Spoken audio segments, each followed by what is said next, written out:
বাংলাদেশের এই সময়ে সবচেয়ে যেই বড় যুদ্ধটা বাংলাদেশের বিরুদ্ধে, যে আপনারা জানেন যে একটা সময় রাষ্ট্রীয়ভাবে গুজবকে পেট্রোনাইজ করা হয়েছে। আপনারা যদি মনে থাকে যে একজন প্রধানমন্ত্রী বিশ্বের মধ্যে দ্বিতীয় প্রধানমন্ত্রী নির্বাচিত হয়েছেন, শেখ হাসিনা, তিনি বিশ্বের দ্বিতীয় প্রধানমন্ত্রী নির্বাচিত হয়েছেন, এরকম সংবাদ প্রকাশিত হয়েছে। প্রথম কে হয়েছেন, তৃতীয় কে হয়েছেন, কারাই র্যাঙ্কিং করেছে, এর কোনো তথ্য নেই। বাংলাদেশ সংবাদ সংস্থা, বাংলাদেশ টেলিভিশন এবং বাংলাদেশের অসংখ্য সংবাদপত্র এই ধরনের সংবাদগুলি প্রচার করেছে। অর্থাৎ রাষ্ট্রের যে মেশিনারি সেগুলিকে ব্যবহার করে রাষ্ট্র ইটসেলফ গুজব প্রডিউস করেছে। আমরা সেই বাস্তবতার মধ্যে ছিলাম, সেখান থেকে আমরা বেরিয়ে এসেছি। আজকে আপনি যদি যেটা মানুষ তার নানানভাবে যে মতামত প্রকাশ করার সুযোগ, সেখানে মানুষ বলছে যে ধরুন এই রমজান বাংলাদেশের মানুষ অন্তত গত 20 বছরের 15 বছরের ইতিহাসে সবচেয়ে স্বস্তির মধ্য দিয়ে কাটিয়েছে। এটা মানুষের অপেক্ষা। মানুষ বলছে যে মানুষ অত্যন্ত স্বস্তি সহকারে এবার গ্রামে ফিরেছে, ঢাকা থেকে কোথাও কোনো ধরনের বিঘ্নতার শিকার কাউকে হতে হয়নি। মানুষ বিদ্যুতের ব্যবস্থাপনা নিয়ে কথা বলছে। এখন আপনারা একটা জিনিস দেখুন, এই সরকার দায়িত্ব গ্রহণের পর বাংলাদেশে কি নতুন করে কোনো সড়ক নির্মাণ হয়েছে? হয়নি। নতুন করে পরিবহন ব্যবস্থায় কি কোনো ধরনের পরিবহন যুক্ত হয়েছে? হয়নি। নতুন কোনো মেকানিজম কি ইন্ট্রোডিউস হয়েছে এখানে? হয়নি।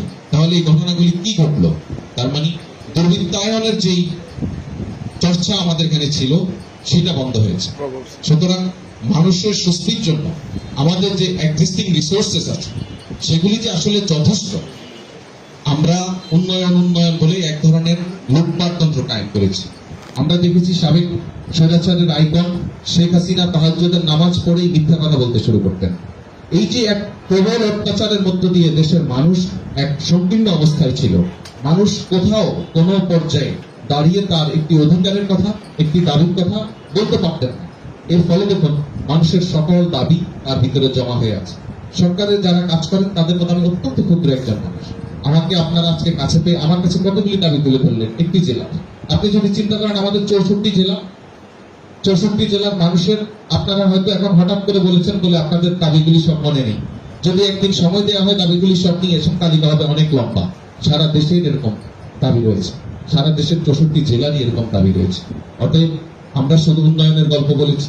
একবার বলেছেন সারা দেশে অনেক উন্নয়ন হয়েছে, কিন্তু লক্ষ্মীপুরে কোনো উন্নয়ন হয়নি।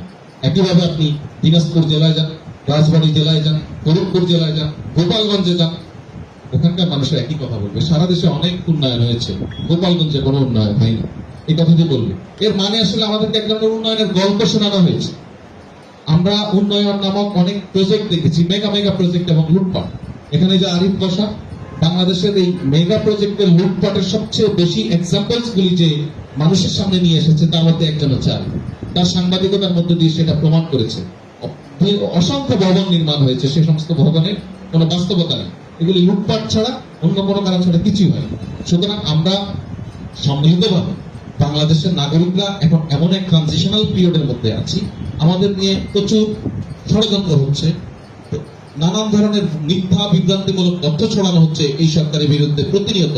কারণ যে সমস্ত পলাতক স্বৈরাচার ফ্যাসিবাদী গোষ্ঠী রয়েছে তাদের হাতে প্রচুর টাকা রয়েছে এবং তারা এখন পর্যন্ত তারা আমাদের সোশ্যাল স্পেসে খুব ফর্মালি হাঁটাচলা করতে পারছে না। তাদের বেশিরভাগ সময় তারা ব্যয় করছে এখন সামাজিক যোগাযোগ মাধ্যমে।